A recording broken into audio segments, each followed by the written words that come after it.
আসসালামু আলাইকুম সবাইকে। আশা করছি সবাই ভালো আছেন, সুস্থ আছেন। যেমনটা আপনাদেরকে প্রমিস করেছিলাম যে আম, সামনের রবিবার, মানে আজকে রবিবার, আম, আপনাদের সামনে আজকে আমরা শ্রাবন্তীকে নিয়ে হাজির হব, যে জার্মানিতে অলমোস্ট 1 বছর হলো সেলসম্যান বা সেলস ওম্যান যেটাই বলেন হিসাবে হাউস বিল্ডিং করতেছে। আজকে আমরা শ্রাবন্তীর মুখে শ্রাবন্তীর জার্মানিতে যে হাউস বিল্ডিং করার অভিজ্ঞতা, সেই অভিজ্ঞতা আমরা শুনবো। এবং গাইডলাইন টু জার্মানি থেকে আমি থাকবো, সাথে আকাশ, জুয়েল আছে সাথে, এবং হয়তো জাফর জয়েন করবে কিছুক্ষণ পর।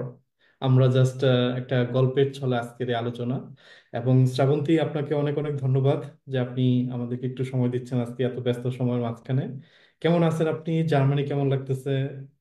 শেয়ার করেন। আমি ভাইয়া আমি ভালো আছি ভগবান দিলে। আপনি কেমন আছেন? আছি, আলহামদুলিল্লাহ খুবই ভালো আছি আমি। জুয়েল, আমাদের ফেস দেখে বুঝতে পারতেছেন যে আপনাকে আমাদের মাঝে পেয়ে আমরা আজকে কত খুশি। আম, আজকের এই আলোচনা শ্রাবন্তী, আমরা কয়েকটা ভাগে একটু ভাগ করার চেষ্টা করব। দুই তিনটা ভাগে। যেমন প্রথমে আমরা একটু আলোচনা করব যে আপনার আম, বর্তমান অবস্থা, আপনার ব্যক্তিগত কিছু বিষয়, হাউস বিল্ডিং এর সিদ্ধান্ত। তারপরে ধাপে আমরা আলোচনা করব যে আম, জার্মানিতে আপনার যে জীবন কেমন চলতেছে, প্লাস হচ্ছে যে আম, আপনার এই যে হাউস বিল্ডিং করার অভিজ্ঞতা, সেটা আমরা জানবো। এবং আপনার ভবিষ্যৎ পরিকল্পনা সম্পর্কে আমরা সবশেষে জানবো।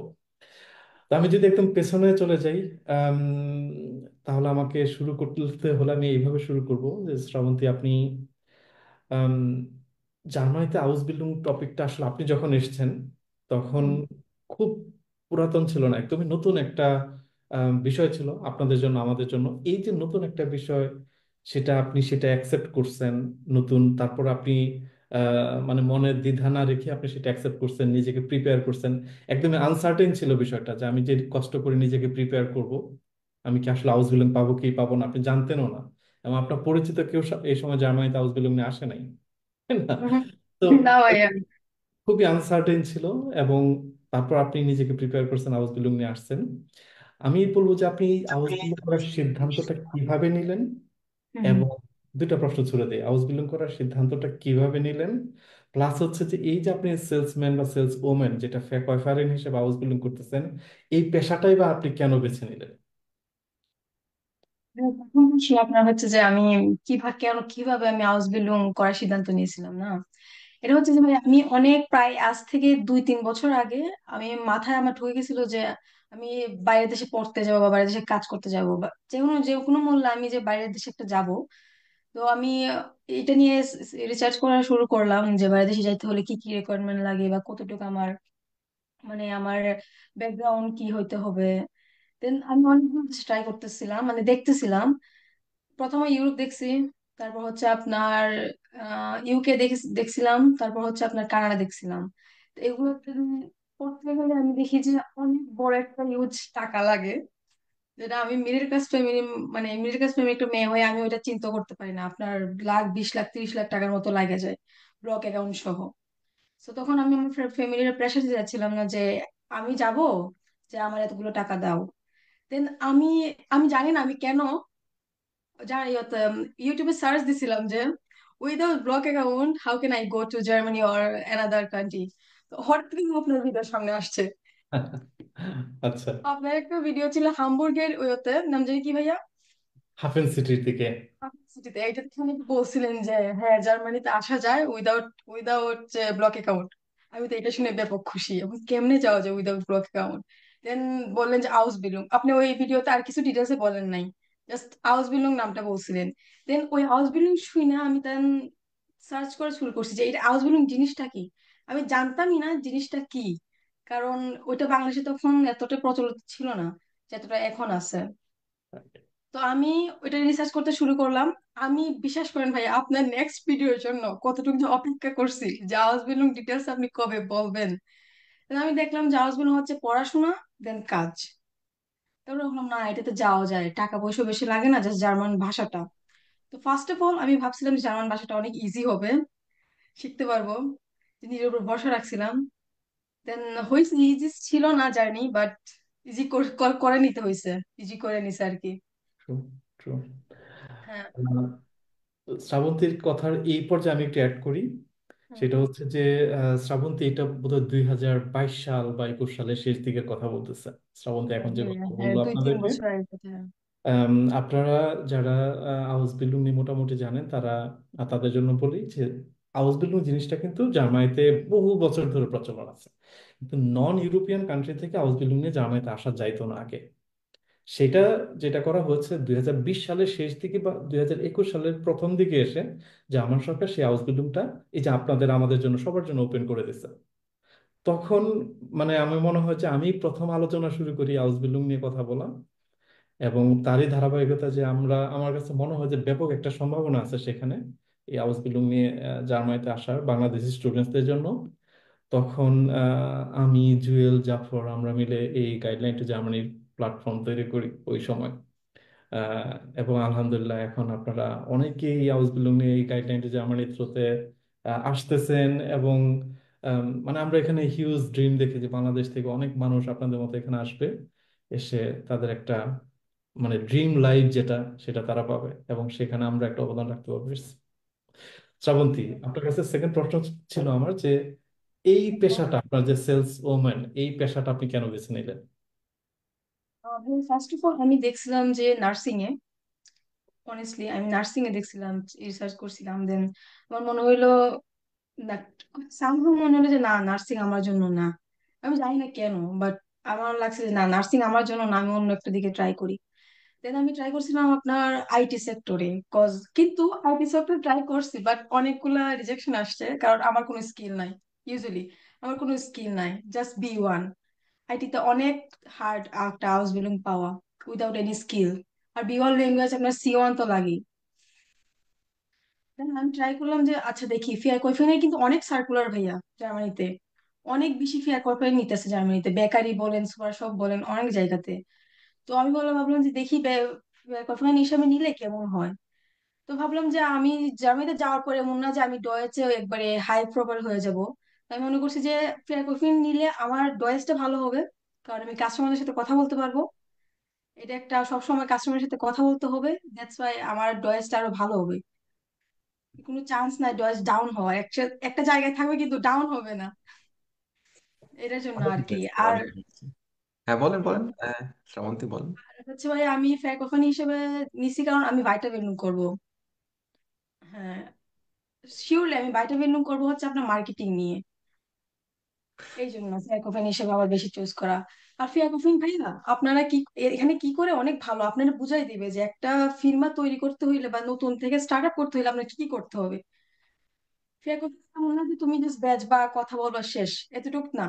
তোমাকে এটার ভিতরে নিয়ে যাবে যে কি কি করতে হবে একটা কোম্পানি স্টার্ট করতে হইলে, কি কি প্রথম থেকে করতে হবে। একটা ভাবা যায় যে একটা আসলো লোক দিয়ে দিলাম, এমন না। দেওয়ার মধ্যে অনেক নিয়ম কায়দা আছে, আদব কায়দা আছে।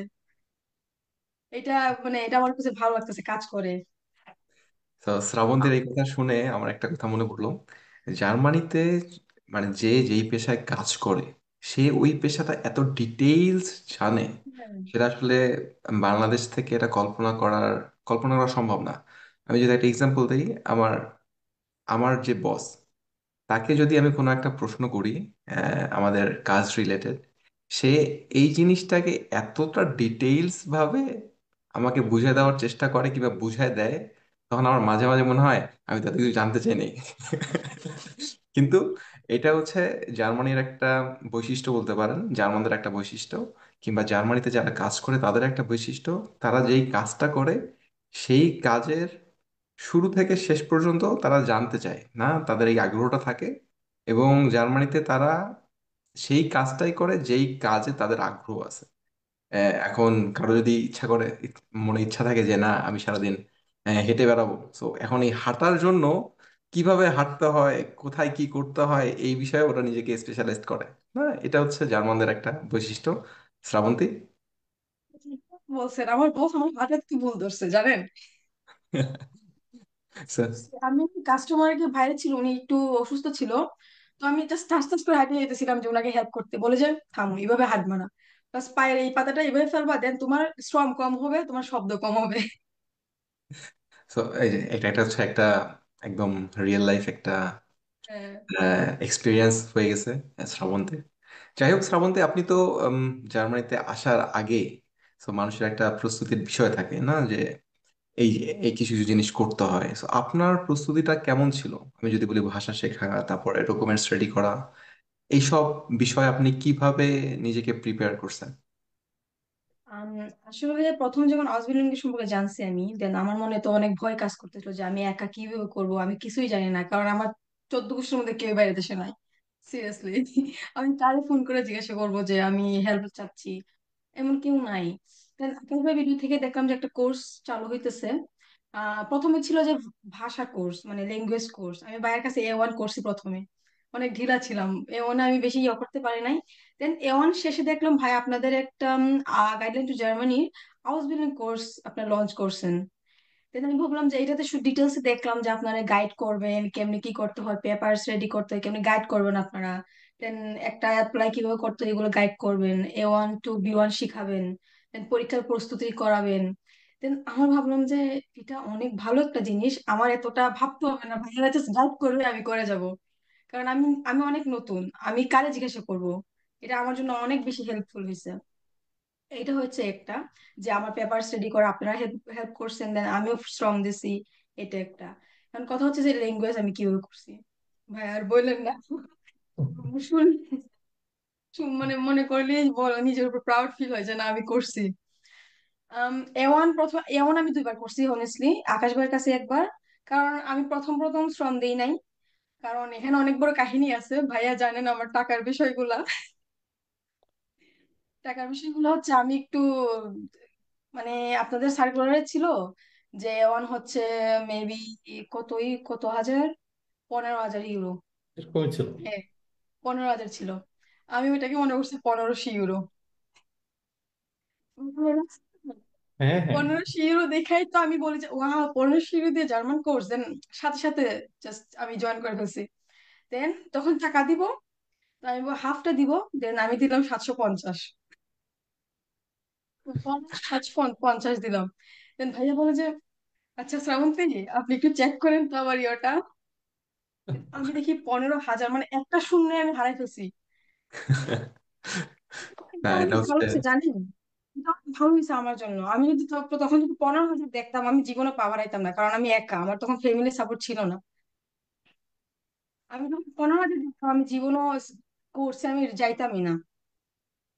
15,000 দেখার পরে আমি গেছি। দেন আমি জানি না, সামহাও আমি 15,000 টাকা আমি দেই না এখনো। আমি জানি ভাইয়া, আমি কেউ কয়েক হাফ টাকা দিছি ভাই, এগুলো টাকা দিয়ে রাখছি। তারপর ভাইয়া হচ্ছে যে বিয়ন, যে আপনাদের কাউন্সিলিং কোর্স নিলাম। পড়াশোনা হচ্ছে ভাইয়া ডেইলি আমি মনে হয় 5 থেকে 6 ঘন্টার মতো পড়ছি অনেস্টলি। অনেক বেশি পড়ছি, অনেক বেশি। এই জন্য ভাষাটা আমি শিখতে পারছি, এখন ইনক্রিজ হচ্ছে। ভাষা ভাই অনেক টাফ। ভয় পাচ্ছি না, ভয় পাচ্ছি না, বাট পড়লে হবে, পড়তে হবে। রাইট। এটা হ্যাঁ, এটা কি ওয়ার্ড যে পড়াশোনা করতে হবে, হার্ড ওয়ার্ক করতে হবে। পড়াশোনা করতে হবে। এখানে কনসিস্টেন্সিটা ইম্পর্টেন্ট, প্রতিদিন পড়তে হবে। আর ভাই আপনার মানে গোল রাখতে হবে জীবনে, বা অ্যাচিভমেন্ট মানে এটা পাওয়ার ট্রাই করতে হবে, চেষ্টা থাকতে হবে, দেন হয়ে যাবে, প্যারা নাই। রাইট। শ্রাবন্তী, আমরা এতক্ষণ পর্যন্ত যেটুকু আলোচনা করছি, তো ওই সময় পর্যন্ত আপনি বাংলাদেশে আছেন। আমি বাইরে ছিলাম, হ্যাঁ। তো এখন এখন এটা আপনি বাংলাদেশে আছেন, সেটা লাস্ট প্রশ্ন আপনার। সেটা হচ্ছে যে আপনার হাউস বিল্ডিং পাওয়ার, ভাষা তো শিখলেন, অনেক পরিশ্রম করছেন, ভাষা শেখাটা হিউজ ব্যাপার। ভাষা শিখলেন, তারপরে কাজটা হচ্ছে যে আপনার হাউস বিল্ডিং এর জন্য অ্যাপ্লিকেশন করা, ডকুমেন্টস প্রিপেয়ার করা, সবকিছু করা। তো আপনার সেই হাউস বিল্ডিং পাওয়ার প্রক্রিয়াটা কেমন ছিল, এবং আপনি আম, কিভাবে অ্যাপ্লাই করেছিলেন, কতগুলো অ্যাপ্লাই করছিলেন এটাও বলবেন। হ্যাঁ, এটা বলবো। আমার হচ্ছে ভাই আওয়াজ বিলং ল্যাঙ্গুয়েজ শেখার পর আমি B2 দুবার, B1 দুইবার দুইবার এক্সাম দিছি, আপনারা জানেন। প্রথম হচ্ছে যে আমার 4টাতে দিছিলাম, আমার 2টাতে ফেল আসছে, স্প্রেশন এন্ড শ্রাইবেন। কারণ আমি এটা বলতেছি, কারণ যারা একবার পরীক্ষা দিয়ে হতাশ হয়ে যায় তারা প্লিজ হতাশ হয়েন না। আমি ওদের জন্য এই কথাটা বলতেছি যে প্লিজ হতাশ হয়েন না, বারবার ট্রাই করেন। পরীক্ষাটা হচ্ছে একটা লাক, আর আপনার টেকনিক কাটাইতে হবে, এটা হচ্ছে মেইন। তো আমি 2বার পরীক্ষা দিছি। প্রথম হচ্ছে শ্রাইবেন আর এক্সপ্রেশনে ফেল, না সরি, লেজ না এক্সপ্রেশনে ফেল আসছে। আমি কলকাতা গিয়ে আবার পরীক্ষা দিছি, দেন সামহাউ বি1 হয়ে গেছে। বি1 হওয়ার পর এখন আমি ভাবতেছি যে কেমনে একটা সিভি রেডি করবো। ভাই আমি কিছুই জানি না, একবার জিরো নলেজ আমার। কেমনে একটা সিভি রেডি করব, কেমনে একটা আনসার রেডি করব। দেন ভাইয়ারা আপনারা তো দেখাই দিলেন যে এইভাবে এইভাবে করো, গাইড করতেছেন। এই ট্রুলি ভাইয়া এই গাইডটা পাওয়াতে আমার যে এত হেল্প হয়েছে। কারণ একটা সিভি রেডি করা ইউরোপ স্টাইলে আমার তখন আমার জন্য এটা অনেক ছিল। কারণ আমি কিছুই জানি না, এটা সম্পর্কে আমার কোনো নলেজ নাই। আপনার যদি হেল্প না করতেন তখন মেবি হইতো না এই পর্যন্ত। সিরিয়াসলি এই গাইডলাইন টু জার্মানি সিরিয়াসলি আমার জন্য অনেক বড় একটা মিনিং রাখে। আসপের নট আমার জন্য প্ল্যাটফর্ম না, এটা আমার জন্য একটা ফ্যামিলি। অবশ্যই। ভাইয়া এটা আমার জন্য একটা ফ্যামিলি। তো পরে হচ্ছে অ্যাপ্লাই এর থ্রু হচ্ছে ভাইয়া আমি আমার সব ডকুমেন্টস গুলা হচ্ছে উবারবাইজুম ট্রান্সলেট করছি। ট্রান্সলেট জার্মান ভাষায় ট্রান্সলেট করছি। প্রথমে আপনার বি1 সার্টিফিকেটের পরে আপনার কি কি রাখতে হবে, সিভি রেডি করতে হবে, আনসারন রেডি করতে হবে। আনসারন হচ্ছে আপনি যে পেশাতে আবেদন করতে চাইতেছেন আর যে কোম্পানিতে করবেন, অবশ্যই ওদের আনসাইগাটা ভালো করে পড়বেন। পরে ওরা কি কি চায় ওইটা ওই সিভিতে, না সরি মোটিভেশন লেটারে এটা শো করবেন। এই দুইটা গেল। আর একটা হচ্ছে আপনার আপনার এই ডকুমেন্ট সব, আপনার যা যা সার্টিফিকেট আছে সবগুলা সবগুলা আপনি ইয়ে করে ফেলেন, মানে ট্রান্সলেট করে ফেলেন জার্মান ভাষায়। করে পরে হচ্ছে অ্যাপ্লাই করা শুরু করেন। জি ভাইয়া। আপনারা যারা এই ভিডিও দেখতেছেন তাদের উদ্দেশ্যে আরেকটি ইনফরমেশন দিই, সেটা হচ্ছে যে গাইডলাইন টু জার্মানি যখন শুরু হয়, একদম প্রথম ব্যাচে স্টুডেন্ট ছিল অ্যাকচুয়ালি শ্রাবন্তী, সাইদুল, ওরা। শ্রাবন্তী, সাইদুল, হুমায়ুন, শাওন, ওরা যারা এই মুহূর্তে জামায়াতে আছে, সাইফ, সুমন, সবাই। আম, এবং ওরা কিন্তু 2000, শ্রাবন্তীরা আসলো 2023-এর ডিসেম্বরে, ঠিক আজকে থেকে 1 মাস, 3-4 মাস আগে শ্রাবন্তীরা জার্মানিতে আসছে। শ্রাবন্তী, সাইদুল আর শামীম রেজা আকাশ ওরা একসাথে আসলো। এবং ওই সময় আসলে হাউস বিল্ডিং জিনিসটা, যেটা আমি আপনাদেরকে একটু আগে বললাম যে মাত্র ওপেন করছে নন ইউরোপিয়ান কান্ট্রির জন্য। আমরা গাইডলাইন জার্মানি প্রতিষ্ঠা করছি, কিন্তু আমরা নিজেরাও অনেক কনফিউজড ছিলাম। হ্যাঁ, কারণ আমাদেরও ওই পরিচিত কেউ ছিল না যাকে, বা আমরা কারোর বাস্তব যে অভিজ্ঞতাটা সেটা আমরা পাইনি, যে হেই ওই ছেলেটা হাউস বিল্ডিং নিয়ে আসছে, ওর কাছ থেকে শুনি কি কি কি কি কি করে আসছে। আমাদের ওই এক্সপিরিয়েন্সটা ছিল না। শ্রাবন্তী, সাইদুল ওরা প্রথমে দুইজন মানে বি1 পাস করে, শামীম রাজা আকাশ ওই দিক থেকে। তো ওরা ছিল আমাদের কাইন্ড অফ এক্সপেরিমেন্ট। আপনারা সত্যিই কিন্তু আমাদের জন্য এক্সপেরিমেন্ট ছিলেন, বিকজ হ্যাঁ, ততদিন পর্যন্ত আপনাদের আগে পর্যন্ত কেউই কিন্তু হাউস বিল্ডিং নিয়ে আসে নাই। আসলে আমার মধ্যে মানে টাচে নাই আর কি, দুই তিনজন আসছে Exactly. মেবি। আমরা চিনি আর কি, আমাদের জি2জি থেকে আসে নাই, বা সিরিজে মানে কেউ যারা আসেনি। আসছে সেটা তো আর জানতাম না আমরা। তো আপনারা ছিলেন আমাদের কাছে কাইন্ড অফ এক্সপেরিমেন্টের মতো। এবং আহ, তা আপনারা যখন বিষয়টা হয়ে গেল, তারপরে গাইডলাইন টু জার্মানির কনফিডেন্ট লেভেলও এই জায়গা থেকে মানে এই জায়গায়, ঠিক আছে। তখন আমাদেরকে কাছে মনে হয়েছে না যে বিষয়টা নিয়ে আমরা এতদিন ধরে শ্রম দিচ্ছি, ইটস ডুয়েবল। এবং আমরা এটা ইনশাল্লাহ ভবিষ্যতে অনেক ব্যাপকভাবে করবো। হুম। অনেক অনেক শ্রাবন্তী আসবে হাউস বিল্ডিং নিয়ে জার্মানিতে ইনশাল্লাহ। ওখানে আমি অবশ্যই। একটা জিনিস অ্যাড করে দিই, সেটা হচ্ছে যখন শ্রাবন্তী, সাইদুল এরা হাউস বিল্ডিং পেলো, মানে পেপারসে যেসব ডকুমেন্টস লাগবে, যেসব এক্সপেরিয়েন্স লাগবে, যা যা লাগবে, সেগুলো তো পেপারে ছিল, ওটা হচ্ছে রিয়েল লাইফে আমরা দেখিনি। তো ওদের মাধ্যমে এই জিনিসটা আমরা রিয়েল লাইফের প্রতিফলন দেখতে পাইছি। আমরা জানতাম এটা সম্ভব, কিন্তু এই একটা আহ, সম্ভব জিনিসটা চোখের সামনে হবে, সেইটা দেখা ওদের মাধ্যমেই। So exactly. ওরাও আমাদের জন্য একটা হিউজ একটা বিষয় ছিল, হিউজ ডিল ছিল। সো যাই হোক, এখন আমরা বাংলাদেশ শেষ হয়ে গেছে, বাংলাদেশের স্ট্রাগল শেষ, হাউস বিল্ডিং পেয়ে গেছেন, হাউস বিল্ডিং পেয়ে জার্মানিতে চলে আসছেন। এখন এখন আমরা জার্মানির কথা শুনি আপনার কাছে, না জার্মানির জীবন অভিজ্ঞতা সম্পর্কে। আপনি যখন জার্মানিতে আসলেন প্রথম প্রথম দিকে, যে প্রথম কয়েকটা মাস, তখন আপনার কেমন লাগছে, এটা একটা প্রশ্ন। আর একটা প্রশ্ন হচ্ছে, জার্মানিতে আসার পরে যে বাংলাদেশের যে কালচারাল সিস্টেম, না বাংলাদেশের যে সংস্কৃতি, জার্মান সংস্কৃতি, এইখানে আপনি কি ডিফারেন্স দেখছেন? এর মধ্যে কি কোনো আপনি সমস্যার সম্মুখীন হয়েছেন কিনা, কিংবা এই সংস্কৃতিটা দেখে, না জার্মান কালচার দেখে কখনো অবাক হয়েছেন কিনা, কখনো বিস্মিত হয়েছেন কিনা, না এই দুইটা প্রশ্ন, যে কেমন লাগছে আর আপনার ফিলিংস জার্মান কালচার সম্পর্কে। আচ্ছা, প্রথম সমস্যা ইউজ সমস্যা ওয়েদার ওয়েদার চেঞ্জ করে। ইউজ সমস্যা। প্রথম আসার পর আমরা আসি ডিসেম্বরে। তো ডিসেম্বরে তো অনেক ঠান্ডা। মানে প্রথম আমি, আমার যখন ওইটাতে, আমার আগের কোম্পানিতে যখন কাজ করতে হইতো, আমার সকাল 6টার সময় উঠতে হইতো। তো ডিসেম্বরে আসার পর সকাল 6টা থেকে কাজ, বাইরে স্নোফল, জার্মানি থেকে বাংলাদেশ থেকে আসছি, এইটা ট্রুলি আমার জন্য অনেক চ্যালেঞ্জিং একটা বিষয়। আমি জাস্ট প্যাকেট হয়ে যেতাম, মানে আমার দেখাই যেত না, আমি জাস্ট প্যাকেট হয়ে যেতাম। এটা হচ্ছে সমস্যা। এইটা ছাড়া আমি মনে করি না ভাই আর কোনো সমস্যা হয়েছে আমার। কজ আমি যে কাজ করতেছিলাম ওই জায়গাটা, আমার কলিগ গুলো অনেক ভালো। আমার কপাল অনেক ভালো যে আমার সবসময় কলিগস ভালো থাকে। তো এটা হচ্ছে বড় একটা আমার পাওয়া। কলিগস ভালো থাকলে কাজ করতে মজা আসে। এটা হচ্ছে। আর কালচার হচ্ছে ভাই, কালচারের সব তেমন কিছু পাই নাই। কারণ বাংলাদেশ থেকেই খাটাখুটি করছি যে জার্মানিতে কি কি চলে কি কি না। এই যে আমাদের একটা বড় একটা গ্যাপ হয়েছিল, আমাদের পেয়ার অ্যাপ্রুভাল আসতেছিল না 4 মাস, না প্রায় 3 মাসের মতো। ওই 3-4 মাস বলতে গেলে মোবাইলে পুরো জার্মানি ঘাইটে ফেলছে, যে জার্মানি গিয়ে কি কি করব কি কি না, ওখানে কি কেমনে কি চলে বা আসার বিষয়। তখন ওইখানে থেকে বাংলাদেশ থেকে এখানে আসার পর দেখি প্রায় সেমই। বাট হ্যাঁ, অবাক লাগছে একটু। জার্মান ভাইয়া, জার্মান ভাইয়া যখন আসছি প্রথম দিন, প্রথম 1-2 মাস যারা কি বলতো আমি বুঝতে, মানে আমি জাস্ট নিতে পারতেছিলাম না ওরা কি বুঝাইতে চাইতেছে বা কি মানে কি বলতে চাইতেছে। আমি প্রথম বুঝতে পারতেছিলাম না, আমার নিজের উপর এত রাগ হইতো যে আরেকটু ভালো জার্মানটা শিখলে কি হইতো, আরেকটু ভালো জার্মানটা শিখলে তুই আজকে বুঝতে পারতি। মাথা উপর দিয়ে যেত কথা। বাট আমি ওদেরকে এইভাবে তাকাই দেখতাম, হ্যাঁ কি কয়। আমার হচ্ছিল যে আমি C1 এর হরেন টেস্টে আছি। আমি জাস্ট এইভাবে তাকাই থাকতাম আর বোঝার চেষ্টা করতাম যে কি বলতো। তারপরে 1-2 মাস পর ঠিক হয়ে গেছে ভাইয়া, কারণ একটা অভ্যাস হয়ে গেছে।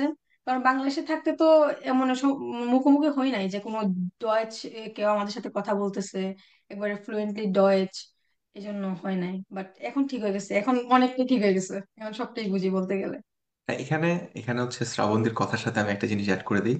যারা হচ্ছে চিন্তা করে যে ভাই কোনো একভাবে জার্মানিতে যেতে পারলেই মনে হয় একদম আমার হচ্ছে ফিউচার অনেক ব্রাইট। কিন্তু শ্রাবন্তী যে কথাটা বললো যে আপনি জার্মানিতে আসছেন, আপনি অনেক ডেইলি 5 ঘন্টা পড়ছেন গত 1 বছর, তারপরেও উনি স্ট্রাগল করছেন না। এই জিনিসটা আপনার মাথায় রাখতে হবে যে আপনি যতটা ভালো নিজেকে প্রিপেয়ার করতে পারবেন বাংলাদেশে বসে, ততটাই আপনি সেটার বেনিফিট পাবেন জার্মানিতে এসে। তা না হলে হ্যাঁ। তা না হলে কি হবে যে আপনাদের যে স্ট্রাগল হওয়ার কথা ছিল, ফর এক্সাম্পল আমি যদি আপনার স্ট্রাগল যদি 10 হওয়ার কথা থাকে, তখন আপনার স্ট্রাগল হবে 20। হুম। কারণ আপনাকে আরো একটা এক্সট্রা প্রেশার নিতে হচ্ছে সাথে, যেখানে মানুষ 10 নিতেই অনেক হিমশিম খায়। আমরা চলে যাই এখন নেক্সট প্রশ্ন। আকাশ। শ্রাবন্তী, এখন যে প্রশ্নটা আপনাকে করব সেটা kind of million dollar question বলবো আমি। মিলিয়ন ডলার এই জন্য যে যখনই মানুষ দেখছে গাইডলাইন টু জার্মানি পেজে যে শ্রাবন্তী আসবে লাইভে, তো শ্রাবন্তীর কাছে একটা প্রশ্ন তারা ছুড়ে দিচ্ছে। এটা আমাদের প্রশ্ন না, তাদের প্রশ্ন, অডিয়েন্সদের প্রশ্ন যারা আপনার ভিডিও দেখতেছে। যে জার্মানিতে আপনি যে হাউস বিল্ডিং করতেছেন অ্যাজ এ মেয়ে, হুম। বাংলাদেশে তো আমরা বেশ চ্যালেঞ্জ ফেস করি মেয়েরা। জি জি। জার্মানিতে আপনি এই ধরনের কোনো চ্যালেঞ্জ ফেস করতেছেন কিনা, অথবা আপনার প্লাস হচ্ছে যে মেয়েদের জন্য হাউস বিল্ডিং জিনিসটা আপনি কেমন, কি চোখে দেখেন, কি হিসাবে দেখেন? আচ্ছা, এটা অনেক ভালো একটা প্রশ্ন ভাইয়া। তো এখন আমি যে ফিয়ার কফিল সাহস বিলং করতেছি, আমার কাছে আপনি যে এখন বলছেন, আমি এখন ভাবতেছি যে এই যে মেয়ে আমার কি কি প্রবলেম ফেস হয়েছে। কারণ আমার প্রবলেম কোনো ফেস হয় না ট্রুলি বলতে গেলে। একটা হচ্ছে যে ফ্যামিলি হোম সিকনেস, এটা আলাদা, এটা পার্সোনাল, এটা সবারই হয় কিন্তু মেয়েদের একটু বেশি হয়। হ্যাঁ, এটা বলবো যে প্রবলেম হোম সিকনেস। আদারওয়াইজ আমি কোনো প্রবলেম দেখতেছি না ভাইয়া, এখানে অনেক সেফ মেয়েদের জন্য। আপনি যদি, যে আমার কাজ শেষ হয় হচ্ছে গিয়ে আমার সন্ধ্যা 7টার দিকে কাজ শেষ হয়। এমন হয় কাজ শেষে আমি একটু হাঁটাহাঁটি করি, দেখি রাত 10টায় 12টায় বাসায় আসি। কেউ কিছু বলার সাহস নাই যে তুমি এখানে কি করতেছো বা তুমি এখানে কেন ঘুরতেছো একা একা, এটা নিরাপদ না। এটা কেউ নাই, কেউ নাই বলতে গেলে এখানে অনেক সেফ আসলে। আর আওয়াজ বিলুং মেয়েদের জন্য হচ্ছে আমি মনে করি, যারা যারা আমার মতো মিডল ক্লাস ফ্যামিলির মানুষ, মানে মেয়ে বা ছেলে যাই হোক, ওদের জন্য আওয়াজ বিলুং বেস্ট। কারণ আওয়াজ বিলুং আসতে এত টাকা লাগে না। প্রবাবলি মেয়েদের জন্য হচ্ছে এত শ্রম, মানে যেমন ভাষাটা শিখতে হবে, এত শ্রম লাগবে না। আর যদি তুমি যদি আমার মতো ফেক ওয়েফেন হিসেবে আসতে চাও, তাহলে আমি মনে করি এটা বেস্ট হবে একটা মেয়ে হিসেবে। কারণ ভাই আরেকটা বলি, জার্মানিতে বেশিরভাগ ফেক ওয়েফেন মেয়েই নেয়। ট্রু, হ্যাঁ, ট্রু। since আমার কোম্পানি এক ছেলে ফেক ওয়েফেন নাই।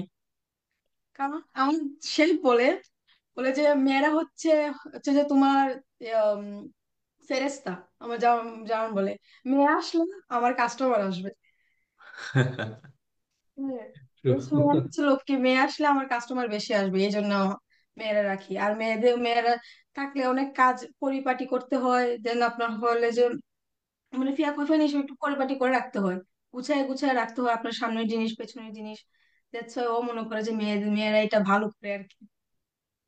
রাইট শ্রাবন্তী, আপনি আম, আপনার যদি লাইফের কথা বলেন, এখানে তো আপনি একটা বছর, আপনি হাউস বিল্ডিং এর বাইরে যে আপনার লাইফটা, আমি হুম, সেই জায়গায় আরেকবার প্রশ্ন করতে চাই, কারণ হয়তো এই ভিডিও কোনো, যারা প্রশ্ন করতেছে করছে তারা তো দেখতে আছে, কারোর গার্ডিয়ানও হয়তো দেখতেছে যে তার মেয়েকে জার্মানিতে হাউস বিল্ডিং নিয়ে পাঠাইতে চায়, কিন্তু সে বাংলাদেশের আমাদের যে কালচার সেই কালচার সাথে কম্পেয়ার করা টাফ। জার্মানিতে না থাকলে, নিজে না এক্সপিরিয়েন্স করলে সেই জিনিসটা। আমি ওই প্রশ্নটা আরেকবার আপনাকে করতে চাই যে একটা মেয়ের জন্য জার্মানির লাইফটা একা একা চলার মতো কিনা। কারণ এখানে তো একা চলতে হবে, তাই না? হুম। তো ওইটা, ওই জায়গায় সিকিউরিটি বিষয়টা যেটা আপনি বললেন, রাত 10টা 12টা আপনি বাইরে থাকছেন, কোনো সমস্যা কোনোদিন ফেস করেন নাই, তো ওই জায়গাটা আরেকবার একটু বলবেন। আমি প্যারেন্টসদেরকে বলবো যে দেখেন, জার্মানি আমি যতটুকু এক বছরে ফিল করছি, আমি জানি না ফিউচারে কি হবে, আমি জানি না ভাইয়া, বাট আমি যখন এক বছরে ফিল করছি যে জার্মানি অনেকটাই নিরাপদ। নিরাপদ মানে মেয়েদের জন্য অনেকটাই নিরাপদ। তো টেনশন যে সিকিউরিটি প্রবলেম নাই এখানে। এখানে একবার ফুল সিকিউর আপনি। আপনি আমি 10টা বলছি, আপনি রাত 2টা 3টা পর্যন্ত বাইরে থাকতে পারবেন, কি আপনার কিছু বলার নাই। আর হচ্ছে যে আর বলো যে সবকিছু মেয়ে নিজের উপরও কিছু আছে, তাই না? নিজেকেও একটু সাবধানে থাকতে হবে। এমন না যে সিকিউর হলে আমি উল্টাপাল্টা চলাফেরা করবো, এমন না, নিজেকে একটু সিকিউর থাকতে হবে। তো আমি মনে করবো ভাইয়া এটা অনেক মেয়েদের জন্য ভালো হবে।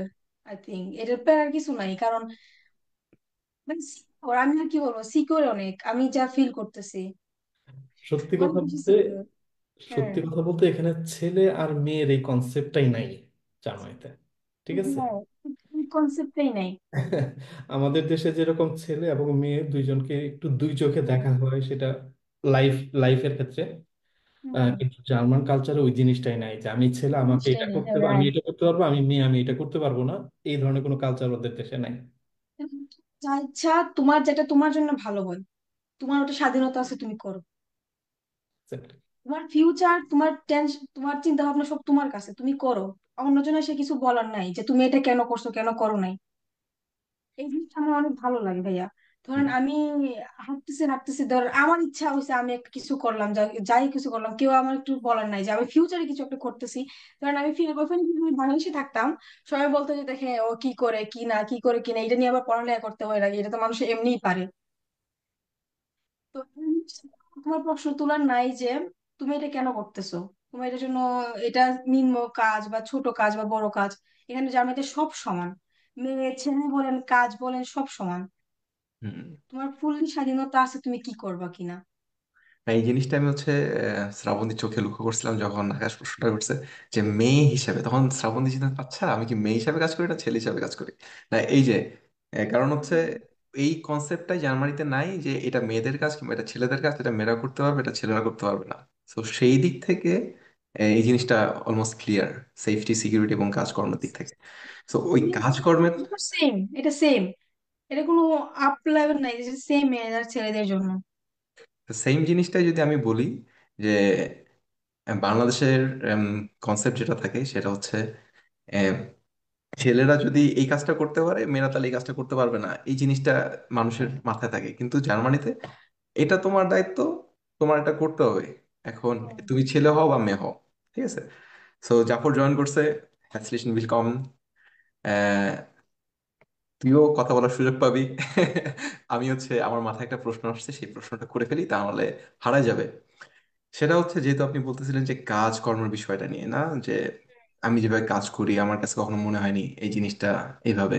সো ওইখানে আমার প্রশ্ন যে আপনার আউসবিল্ডিং চলতেছে, এখন আপনার আউসবিল্ডিং চলাকালীন আপনার কাজের পরিবেশটা কেমন? কাজ তো আপনি একাই করবেন না, আপনার কলিগস আছে এবং বস আছে, ওদের সাথে আপনার সম্পর্কটা কেমন? শুরু বলতে গেলে আমি আমার রিসেন্টলি হাউস চেঞ্জ করছি, জানেন আপনারা? তো আমি আগে ল্যান্সেনে ছিলাম, আমি এখন বার্লিনে শিফট হয়েছি। ভাইয়া বার্লিনে আসছি। তো বার্লিনে শিফট হয়েছি। আমি বলবো যে আমি আগে থেকে বলি, 1 বছর আগের কথা। তো উম, বলবো যে আমার কলিগ গুলো খুবই ভালো। আগের কলিগ গুলো অনেক বেশি ভালো, ওদের জন্য মনে হয় আমি থাকতে পারছি এখানে 1 বছর বা 1 বছরের উপরে। কিন্তু আমার বসের সাথে একটু ইয়ে হয়েছিল, মানে হয় নাই, মিলে নাই আমাদের আর কি, স্বাভাবিক, সবার তো সবার সাথে মিলে না। তো আমাদের সাথে মিলে নাই, আমাদের সাইদের সাথে এক কোম্পানিতেই ছিলাম, তো আমাদের সাথে মিলে নাই। ও অনেকগুলো বিষয় একটু বলা ঠিক হবে না, বাট একটু রেসিজম টাইপের আর কি, বলা ঠিক হবে না, সরি, বাট বলে দিছি। তো ও একটু একটু এরকম টাইপের, দ্যাটস ওয়াই আমার ভালো লাগে নাই। আহ, এরপর দেখি আমি চিন্তা ভাবনা করলাম যে একটা আউটলুক চেঞ্জ করি। এটা আমি, আমার পেশাটা আমার খুব ভালো লাগতেছে, আমি ট্রুলি এনজয় করতেছি আমার পেশাটা, কিন্তু আমি পেশাটা চেঞ্জ করব না, আমি ফিল্মটা চেঞ্জ করবো, মানে আমি কোম্পানিটা চেঞ্জ করব। দ্যাটস ওয়াই আমি ভাবছি যে এটা কি হয় যে পেশা না চেঞ্জ করে জাস্ট কোম্পানি চেঞ্জ করা। এটা আমি অনেকগুলো কোম্পানিতে কল দিছি যে হ্যাঁ তুমি করতে পারবা, বাট অনেকগুলো রিকোয়ারমেন্টস আছে তোমার। কুনিং দিতে হবে, এই সেই ফেয়ার ট্রাক ছাড়া তুমি কুনিং নিলে এটা অনেক বিপজ্জনক হয়ে যায়, ফেয়ার ট্রাক ছাড়া কুনিং দেওয়া যাবে না। দেন ট্রাই করলাম, এখানে ট্রাই করছি সাইজগুলো থ্রুতে, সাইজগুলো চেঞ্জ করবে বলে খুঁজতেছে খুঁজতেছে। দেন ও এখানে গেছে বলে যে আমি আউটবিল্ডিং করতে চাচ্ছি, আমি ফিমা চেঞ্জ করবো। ওখানে বলে যে আমরা তো ছেলে নেই না, আমরা তো মেয়ে নিচ্ছি, তোমার ফ্রেন্ড থাকলে বললো। তো ওর সাথে সাথে আমার কল দিছে, শ্রাবন্তী তুমি এখানে এখানে এখানে দেখো, এখানে দেখো, তুমি আর হয়ে যাবে। কিন্তু আমি সাথে সাথে পরের দিনে আমি একটা অ্যাপয়েন্টমেন্ট নিয়ে আসলাম। আসার পর আমাকে দেখি আমার পবে আবার ঢুকাই দিছে, পবের সাইড। তো পবের সাইডে ঢোকার পর আমার প্রথম মাইন্ডে ছিল যে আমার কলিগ গুলো কেমন হবে, কারণ আমি বসের সাথে কাজ করতেছি না, আমি কাজ করতেছি কলিগের সাথে। আমার কলিগ যদি ভালো না হয় আমার কাজও ভালো হবে না, আমার কাজও মনোযোগ হবে না। তো দেখলাম যে কলিগ গুলো অনেক ভালো, একটা জার্মান, একটা তুর্কিশ, আর একটা হচ্ছে ভিয়েতনামিস। ওরা ওরা ওরা অনেক ভালো, আমাকে অনেক হেল্প করতেছে, কারণ নতুন জায়গা, নতুন পরিবেশ, সবকিছু মানায় নিতে একটু আর একটু টাইম লাগবে। তাই আমি বলবো যে কাজের পরিবেশ ভাই আমার অনেক ভালো, হোপফুলি ভালো যাবে। Good, nice. শ্রাবন্তী, শ্রাবন্তী, আপনি কাজ করলেন তো 1 বছর মতো হয়ে গেল হুম। কোম্পানিতে। সো আপনার এই যে কর্মঘন্টা বা কাজের সময়, হ্যাঁ, কাজের সময়টা কেমন এবং কতক্ষণ কাজ করতে হয় আপনাকে? আপনি বলছেন যে আপনাকে সকাল 6টা থেকে কাজ করতে হয় নর্মালি, বিকজ যেহেতু আপনার কাজ হচ্ছে বেকারিতে এবং বেকারি খুবই সকালেও খুলে। সো আপনাকে সকাল থেকে কাজ করতে হয়। কাজের সময় কত ঘন্টা কাজ করতে হয় ডেইলি, এবং কাজের প্রেশার কেমন আপনি যেখানে কাজ করছেন বা এখন বর্তমানে যেখানে কাজ করতেছেন? তো আমি বলবো যে যে আমি তো এই জিনিসটা খুব ভালো যে আপনার ওয়ার্ক লাইফ ব্যালেন্স, এইটা হচ্ছে অনেক ভালো একটা জিনিস, মানে এটা ওরা অনেক গুরুত্ব দেয়। আপনি যে কোনো পেশায় কাজ করেন, ওয়ার্ক লাইফ ব্যালেন্স এটা হচ্ছে মেইন। এটা আপনাকে ইয়ে করবেই, আপনাকে এতটা চাপ দিবে না যেটা আপনি পার্সোনাল লাইফে ডাউন হয়ে যাবেন। আর আপনি এতটুকু পার্সোনাল লাইফে যাবেন না যে আপনি পরের দিন কাজে না আসতে পারবেন। এটা হচ্ছে আমার ভালো লাগে এখানে। তো আমি যেখানে আগে কাজ করছি ভাইয়া, বেকারি শুরু হয় হ্যাঁ 6টা থেকে। তো এখানে আমার ফুল shift ছিল, তো মানে আমার সকালে কাজ করতে হইতো, সকাল থেকে ধরুন 6টা থেকে 8 ঘন্টা। 6টা 7টা 8টা 9টা 10টা 11টা 12টা 1টা 2টা 2টা বা 1টা বা 3টা ঘন্টা কাজ করতাম, কারণ আমার ব্রেক থাকে। আউসবিল্ডিং আজসুবিয়া ব্রেক পায় আপনার 45 মিনিটস or 40 মিনিটস, 40 মিনিট বা 35 মিনিট আপনার ব্রেক ব্রেক পাবে, তো ওইটাও কাউন্ট হবে। আহ হ্যাঁ, তার মানে 8 ঘন্টা কাজ আর আপনার 40 মিনিট ব্রেক, 8 ঘন্টা 40 মিনিট সব মিলে। এরপরে বাকি সময় আপনার পার্সোনাল লাইফের। তখন ও এই জিনিসটা ভালো লাগে, ওরা কলও করে না যে কাজের শেষে ওরা যদি, মানে কোম্পানি যদি ইও হয়ে যায় আপনাকে কল করবে না যে তুমি আবার কাজে আসো। আপনার কাজ শেষ মানে কাজ শেষ, পরের দিন আবার কাজের টাইম, এর মধ্যে তোমাকে কোনো কল করবে না। কোম্পানি যদি ডাউন তো না, তোমাকে একটা ডিস্টার্বও করবে না। এটা হচ্ছে আমার এই জিনিসটা খুব ভালো লাগে, কাজ শেষ মানে কাজ শেষ। ওদের কিন্তু একটা কথা আছে যে তুমি কাজ করবা কাজের মতো, কিন্তু ফায়ার আবানের পরে তুমি কাজ নাই, শেষ, তোমাকে এইটা নিয়ে চিন্তা করতে হবে না। এটা হচ্ছে Right. একটা জিনিস। এখানে আর আমি একটা জিনিস হুম। হ্যাঁ, বলেন, জি, শ্রাবন্তী বলতেছিলেন। বলবে। কাজের প্রেশার, আপনি বলেন। এখন নতুন জায়গায় কাজ করতেছি। আগে কাজে ঘুমাইতে পারতাম না, কারণ 6টার সময়, এখন 10টা থেকে। এটা আমার জন্য খুব ভালো একটা জিনিস। আমি এখন একবারে আউসschlafen যেটা বলে, ঘুমায় টুমায় পর যাইতে পারি। না, ভেরি গুড শ্রাবন্তী। আপনি এখানে খুব ইম্পর্ট্যান্ট একটা পয়েন্ট মেনশন করছেন, ওয়ার্ক লাইফ ব্যালেন্স। দেখেন, জার্মানিতে এই জিনিসটা খুবই ইম্পর্টেন্সের সাথে দেখা হয়, ওয়ার্ক লাইফ ব্যালেন্স। এবং কিছু কিছু প্রফেশন হচ্ছে ফ্লেক্সিবিলিটি। যেমন যদি আমি আর জাফরের কথা যদি আমি বলি, আমার এবং জাফরের দুইজনেরই সুযোগ আছে অফিসে খুবই আর্লি কাজ শুরু করা। এবং আমাকে ডেইলি 7 ঘন্টা 6 মিনিট কাজ করতে হয়। আমি 7 ঘন্টা 6 মিনিট কাজ করে আমার কাজ শেষ করে দেওয়া, যদি মিটিং না থাকে হুম। বিকেল বেলা। তো দেখা যায় যে আমি আর জাফরের মধ্যে ডিফারেন্স যেটা হয়, আমি প্রতিদিন কাজ শুরু করি সকাল 5:30 6টার দিকে। জাফরেরও করার সেটা সুযোগ আছে, কিন্তু জাফরের সুবিধা হচ্ছে জাফর একটু ঘুমায় টুমায় তারপর 9টা 10টা দিয়ে কাজ শুরু করা। জাফর করে সেটা, কিন্তু জাফরেরও সুযোগ আছে সকালে কাজ শুরু করার, বা আমারও সুযোগ আছে লেট করে শুরু করার। কিন্তু আমি আর্লি করি, কারণ কি? আমি আর্লি কাজ শুরু করি যে আমি আর্লি শেষ করব। কারণ আমি যদি 6টায় কাজ শুরু করি, তার মানে হচ্ছে আমার 1:30টার সময় কাজ শেষ। এখন দেখেন, আমার কাজ যদি 1:30টার সময় শেষ হয়, আমি পুরা সারাটা দিন পাচ্ছি আমার নিজের পার্সোনাল কাজের জন্য, ব্যক্তিগত কাজের জন্য। ঠিক আছে। ভাইয়া, এইটুকু ঘুম ফ্লেক্স। ইম্পর্টেন্ট আমার জন্য, ঘুম ইম্পর্টেন্ট। আমি যাবার ভাইয়ের সাথে। ট্রু, আমি দিনের বেলা ন্যাপ নেই। ঠিক আছে। সো আমার ওইভাবে সেটা ম্যাচ হয়। আবার জাফরের জন্য সেটা ওয়ার্কআউট করে, লাইক ও ঘুমাবে 8টা পর্যন্ত, তারপরে কাজ করবে, ওই যে বিকাল 4টা পর্যন্ত কাজ করবে, কোনো সমস্যা নেই। তো এই যে ফ্লেক্সিবিলিটিটা, এবং কাজের পরেও যে আপনার একটা ব্যক্তিগত লাইফ আছে, সেটা আপনি এখানে ব্যাপকভাবে পাবেন। হুম। জাফর কিছু অ্যাড করবি? তোরে টানছি আমি কথায়। না, জিনিসটা আসলেই তাই। মানে ওয়ার্ক লাইফ ব্যালেন্সের কথা যেহেতু আসে, প্রথমে গুড মর্নিং সবাইকে। একসাথে আড্ডা হইতেছে, জয়েন করে খুবই ভালো লাগছে। ওয়ার্ক লাইফ ব্যালেন্সটা এরকম যে আমার আমার কাছে ব্যক্তিগতভাবে কাজের পরেই কোনটার গুরুত্ব এবং আমি এটা কিভাবে চাই, জাস্ট এই জিনিসটা কি হচ্ছে আমার মতো কইরা পাওয়া আর কি। ঠিক আছে, সেক্ষেত্রে হচ্ছে শুধু আমি একজন কর্মী, আমার কোম্পানি আমার বস যেভাবে বলবে ওইভাবেই আমাকে কাজ করে দিতে হবে, এই জিনিসটা নাই এখন। এবং এটা এটা জার্মানিতে এত সুন্দরভাবে ওরা অর্গানাইজ করছে যে মানে যারা শুধু ভালো বড় কোম্পানিতে কাজ করবে তাদেরই না, যারা একদম ছোট কোম্পানি, অন্য পেশা, অন্য জায়গায়, সব জায়গায় এটা মেনটেন করা সম্ভব আর কি। ঠিক আছে, নাইস জিনিসটা। অনেক পরের জিনিস। প্রশ্নটাও জাফর করে ফেল, বেটার। রাইট, আমার এরপরে হচ্ছে আহ, শ্রাবন্তী, তোমার গল্প শুনতেছি অথবা আপনার গল্প শুনতেছি। কি বলবো? বার্লিনে চলে আসছেন শুনে ভালো লাগলো। উইলকামেন। তবে ঠিক আছে, যাক। দি হাইমার স্টার্ট। আপনার আউসবিল্ডিং গল্প শুনতেছি, মানে নতুন তো একটা পাইছেন, ওইটার জন্য একটা হ্যাসি উইলকামেন। বাট পুরো জার্নিটা এবং প্রিভিয়াস গল্পটা শুনতেছি। সো এখন যে আউসবিল্ডিংটাতে আপনি ছিলেন অথবা যেখানে আপনার অনেক বড় একটা এক্সপিরিয়েন্স হয়েছে, ওই হাউস বিল্ডিংটাতে তো রীতিমতো যেভাবে থাকার কথা, থিওরি ছিল, প্র্যাকটিক্যাল পার্ট ছিল, তাই না? হুম। তো কোন জায়গাটা অথবা ভাগটা কিরকম ছিল, কোন জায়গাটা আপনার বেশি চ্যালেঞ্জ মনে হয়েছে, যে কোনটা কঠিন, আর সহজ পার্টটা কি মনে হয়েছে, এই জায়গাটা যদি একটু এক্সপ্লেন করেন। থিওরি আর প্র্যাকটিক্যালের মধ্যে আমি বলবো যে, যেমন আপনার আমার 70% কাজ করতে হয়, আর আমার 30% স্কুল থাকে বা স্কুলে যেটা থাকে। তো আমার আগের কোম্পানিতে সিস্টেম ছিল যে তুমি 3 সপ্তাহ কাজ করবে, 1 সপ্তাহ স্কুলে যাবে। কারণ আমার ওইখান থেকে স্কুলটা অনেক দূরে। তো আমি সাপ্তাহিক 2-3 দিন চলা আসা করতে পারবো না, ব্রান্ডেনবুর্গে ভাইয়া ওইটা ছিল। তো এইটার জন্য আমার 1 সপ্তাহ ফুল স্কুল করতে হইতো, দেন 3 সপ্তাহ কাজ করতে হইতো। আমার কাছে স্কুলটা, এই যে যে ভাষার জন্য।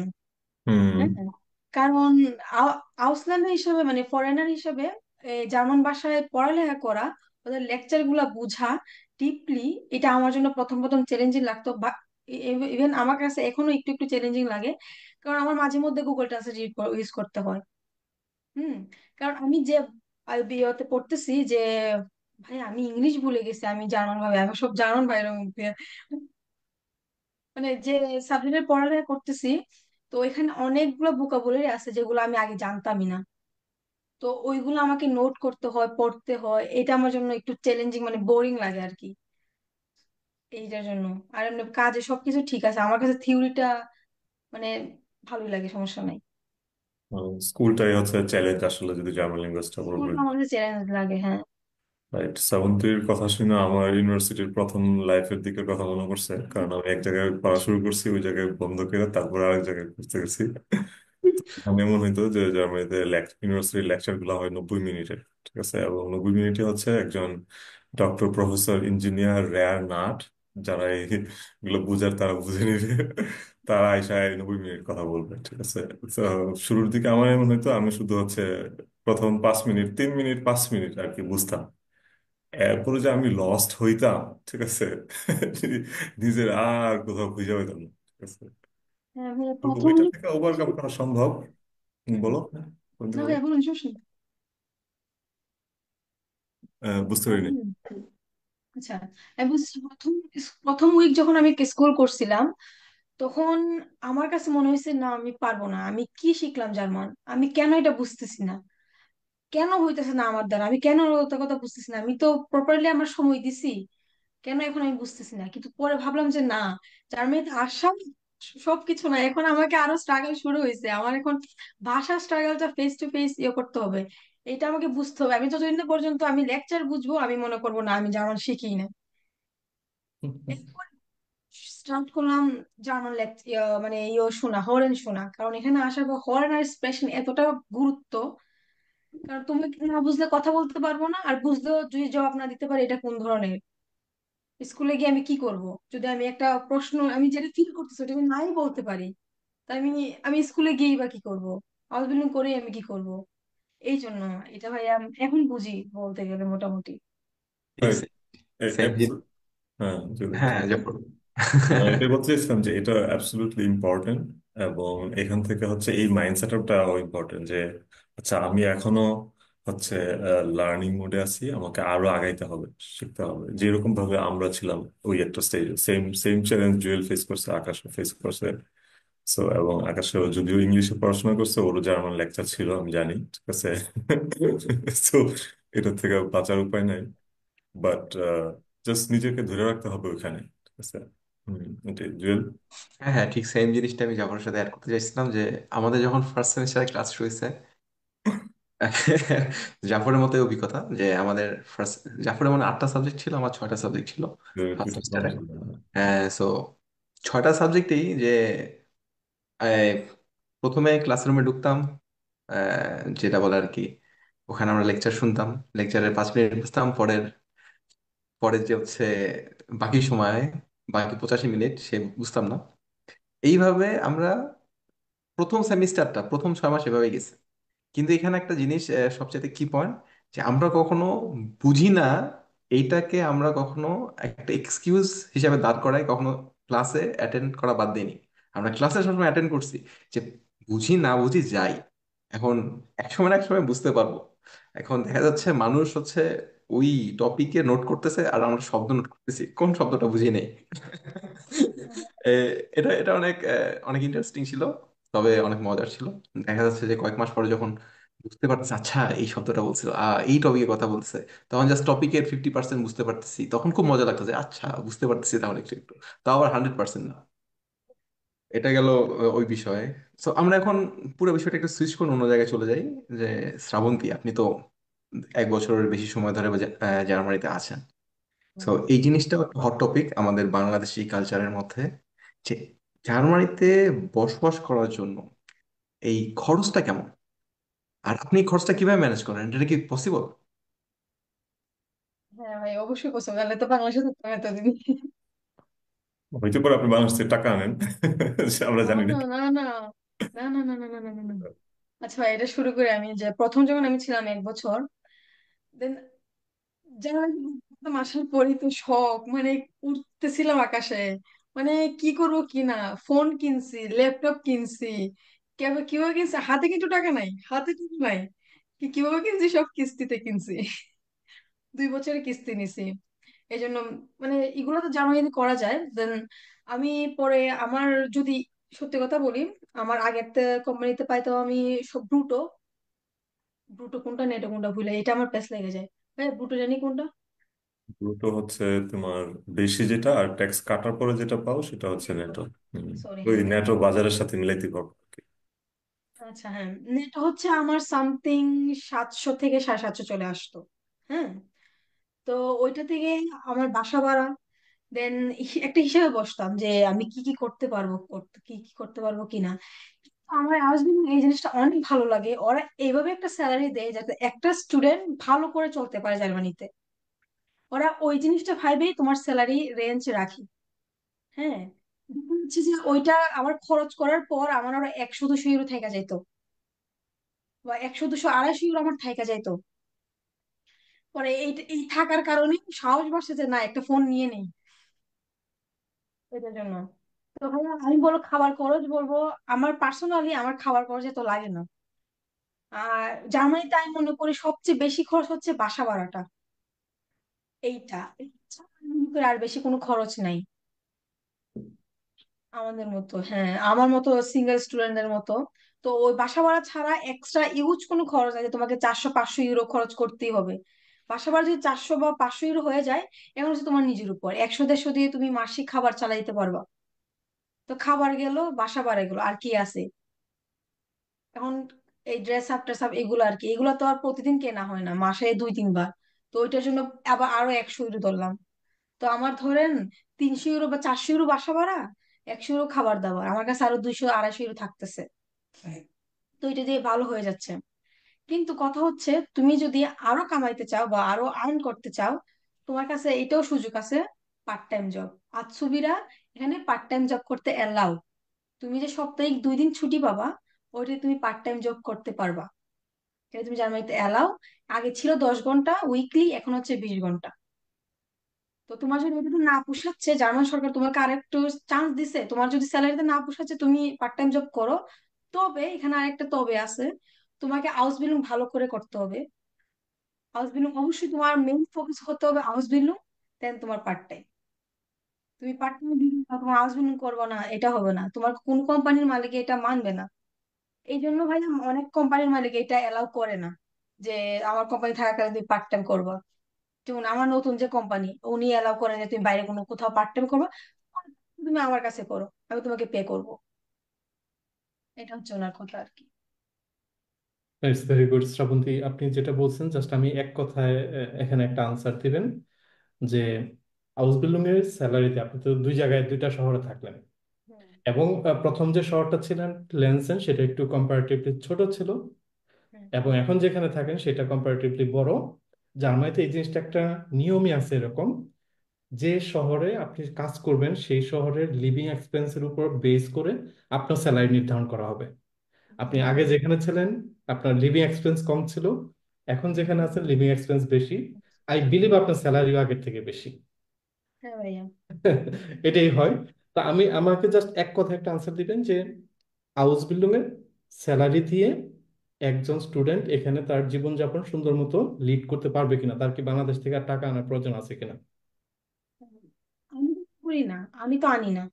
এখন আমি জানি না মানুষের কথা, কারণ এক্স্যাক্টলি, নিজের উপর তুমি কিভাবে খরচ করবা। রাইট। এখানে প্রত্যেকের আলাদা লাইফস্টাইল আছে, সো এটা ডিপেন্ড করে আসলে লাইফস্টাইলের উপরে। গুড শ্রাবন্তী, ভাষা নিয়ে আমরা অনেক কথা বলছি, সেদিকে আর এখন আর যাবো না। আমরা আপনার বাংলাদেশে যখন ছিলেন সেই কথা আলোচনা করছি, শুনছি, জামায়াত হাউস বিল্ডিং করার অভিজ্ঞতা শুনছি। এখন আপনার একটু ভবিষ্যৎ পরিকল্পনায় যাব আমরা, যে হাউস বিল্ডিং তো শেষ করবেন। আমি জানি আপনার পরিকল্পনা কি, কিছুটা আপনি এই ভিডিওতেও আজকে মেনশন করছেন একটু আগে। তারপরে সবার উদ্দেশ্যে আরেকবার জিজ্ঞেস করতেছি, আপনার আসলে হাউস বিল্ডিং শেষ করার পরিকল্পনা কি? এখানে ভাইটা বিল্ডিং করা যায়, জব করা যায়, নিচে একটা স্টার্ট আপ দেওয়া যায়, তাই না? আপনার পরিকল্পনা কি, এবং জার্মানিতে থাকবেন নাকি অন্য কোনো দেশে যাওয়ার ইচ্ছা আছে? কারণ অনেকে আমাদেরকে প্রশ্ন করে যে ভাইয়া, জার্মানিতে হাউস বিল্ডিং করে কি আমি ইউরোপের ওই দেশে যেয়ে জব করতে পারবো, বা আমি কি বাংলাদেশে চলে এসে জব করতে পারবো? তো আপনি ওই জায়গায় কি বলবেন, যে আপনার পরিকল্পনা কি? সরি, আমি অনেক সূর্য। উম, আমি বলবো যে আমি আউসবিল্ডিং করার পর আমি যেটা ভাবতেছি, আমি আগে থেকে ভেবে রাখছি যে আমি কি করব। প্রথম হচ্ছে 3 বছরের মধ্যে আমি C1 কমপ্লিট করব সামহাউ। এটা হচ্ছে আমার টার্গেট। তো 3 বছরের মধ্যে 1 বছর চলে গেছে, করতে পারি নাই। তারপর 2 বছর আছে আমার, সমস্যা নাই, আমি এখন আসছি নতুন একটা জায়গায়, আমি 2 বছরের মধ্যে C1 কমপ্লিট করব। দেন জার্মানিতে একটা ল বের হয়েছিল যে তুমি যদি 3 বছর জার্মানিতে থাকো আর C1 থাকে, আর তোমার যদি একটা ফুল টাইম জব থাকে, দেন তুমি সিটিজেন অ্যাপ্লাই করতে পারবা। হ্যাঁ, আমার ওইটা এখন প্ল্যান। তো আমি হচ্ছে 2 বছর পর আমি C1 নিব, যদি হয় 2 বছর আগে আমি ট্রাই করবো C1 কমপ্লিট করার। তারপর হচ্ছে ভাই আমি জাস্ট সিটিজেনশিপের জন্য আমি ফুল টাইম জবে ঢুকবো, জাস্ট আমার ভিসাটা মানে করার জন্য, ফুল টাইমে করার জন্য আমি ফুল টাইমে ঢুকবো। দেন 1 বছর বা 2 বছর সময় লাগ, সমস্যা নাই, আমি যদি সিটিজেনশিপ পাওয়া যায় দেন আমি বাইরে বেরোনো করবো। সিটিজেনশিপ থাকলে আমার কাছে একটা থাকবে যে না, এরপর আমি বাইটা বিল্ডিং করতে পারবো, যদি ভালো না লাগে বাইটা বিল্ডিং, দেন আমি আমার নিজের একটা স্টার্ট আপ করবো। আমার ভাইয়া প্ল্যান আছে যে আমি যেহেতু ক্যাফেতে কাজ করতেছি, ক্যাফে নিয়ে আমার অভিজ্ঞতা আছে, আমার নিজের একটা ক্যাফে দেওয়ার। হ্যাঁ, এটা আমার প্ল্যান, এই জন্যই মূলত আমার বার্লিনে আসা। হ্যাঁ। তো এখানে আরেকটা প্রশ্ন ছিল যে, শ্রাবন্তী, আপনার কাছে যদি সুযোগ থাকে, কিংবা যেটা আকাশ বলছে, যদি বাংলাদেশে ফেরত যাওয়ার, আপনি কি এই কাজটা করবেন, কিংবা আপনি কি মনে করেন? আমি যেমন আম, বাট এখন মানে জার্মানিতে আসার পর আমার জার্মান লাইফস্টাইল এতটুকু ভালো লাগতেছে যে বাংলাদেশে যাব অবশ্যই ফ্যামিলি ভিজিট করার জন্য, বাট নট পার্মানেন্টলি। পার্মানেন্ট ভাবে যাবো না, আমি এখানেই আমি একটা আমার ফিউচার দেখতে পারতেছি। যে আমি যদি এখন থেকে একটু হার্ড ওয়ার্ক করি, যে আমি ফিউচারে কি হবো আমি দেখতে পারতেছি। কিন্তু বাংলাদেশের জিনিসটা নাই, আপনি যতই হার্ড ওয়ার্ক করেন আপনি ভাববেনই না যে, বুঝবেন না আপনার ফিউচারে কি আছে, আপনি দেখতে পারেন। বাট আমি এখান থেকে আমি প্ল্যান করতে পারতেছি যে আমার ফিউচারটা আমার কেমন হইতে পারে, আমি এটা সাজাতে পারতেছি যে আমি যদি এখন একটু কষ্ট করি কয়েকটা বছর আমার ফিউচারটা ভালো হবে, এইটার জন্য। তো এখানে আমি আরেকটা জিনিস অ্যাড করে দিই, শুধুমাত্র শ্রাবন্তী না, শ্রাবন্তীর মতো অনেকেই আছেন যারা জার্মানিতে ফার্স্ট চয়েস ছিল না, কিন্তু অন্যান্য দেশে তারা বিভিন্ন বড় বড় ডিগ্রি নেওয়ার পরে, মানে কাজ করার অভিজ্ঞতা নেওয়ার পরে তারা জার্মানিতে শিফট করছেন, এবং জার্মানিতে তারা অনেক সুখী সুখে আছেন। এবং এটা আমার নিজের কথা না, এটা তাদের কথা, আমি জাস্ট তাদের কথাটাকে বললাম আপনাদের কাছে, কারণ আমার বাইরে থাকার অভিজ্ঞতা নেই জার্মানি ছাড়া। তো আরেকটা প্রশ্ন শ্রাবন্তী আপনার কাছে, আপনার কি মনে হয় যে বাংলাদেশি স্টুডেন্টদের জন্য আউসবিল্ডিং কতটা উপযুক্ত, কিংবা তারা এই আউসবিল্ডিং করে কি আসলে করতে পারবে? আপনার কি মনে হয়?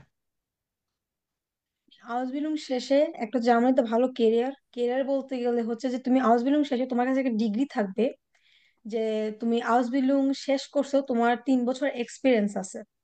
এটা অনেক একটা বড় একটা জিনিস, যে কোনো একটা কাজে এক্সপিরিয়েন্স থাকা জার্মানিতে এটা অনেক দাম, মানে অনেক ভ্যালুয়েবল একটা জিনিস, যে তোমার একটা কাজে এক্সপিরিয়েন্স আছে, তোমার কাছে একটা সার্টিফিকেট আছে। দেন তুমি সার্টিফিকেট নিয়ে কয়ফারিনি হিসেবে কাজ করছো, তোমাকে ফিউচার ফি কয়ফারিনি হইতে হবে না, তুমি চেঞ্জ করতে পারবা তোমার প্রফেশন। কিভাবে চেঞ্জ করবা? তুমি তোমার স্কিল দেখায় চেঞ্জ করবা, তুমি তোমার আগ্রহ দেখায় তুমি আরেকটা প্রফেশনে যাইতে পারবা। কারণ আমার এক্সাম্পল যদি বলি, তো আমাদের আগের জায়গায় লেনসেনে, ওইখানে যে আউসল্যান্ডে বেহয়েডে আছে, উনি যিনি আমাদেরকে ইন্টারভিউ নিত, উনি বেকার হিসেবে কাজ করতো, মানে হাউস বিল্ডিং শেষ করছে, কিন্তু উনি এখন আইটি তে কাজ করতেছে বা ওইখানে কাজ করতেছে। তো উনি বললো যে তুমি তুমি কিসে নিয়ে আউটলুক চেঞ্জ করছো, তুমি পরে তোমার সিদ্ধান্ত পরিবর্তন করতে পারবা যদি তোমার কাছে ইউজ স্কিল থাকে বা মোটিভেশন থাকে। এটা হচ্ছে মেন জিনিস।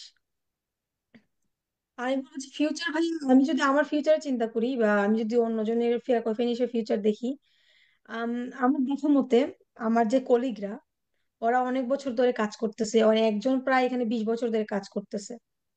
তো ওনার থেকে যে আমি শুনলাম যে বেতন টেতন কেমন বা এমন, বলে যে দেখো তুমি ভালো একটা অ্যামাউন্ট আর্ন করতে পারবা, এটা নিয়ে তোমার টেনশন নাই। আমি ওই হাউস বিল্ডিং আমি আর্ন করতেছি, আর তুমি যদি হাউস বিল্ডিং সহ করো তোমার স্যালারি আর একটু বাড়বে। তো এটা নিয়ে সমস্যা নাই। হুম। না, গুড, শ্রাবন্তী ভালো বলছেন।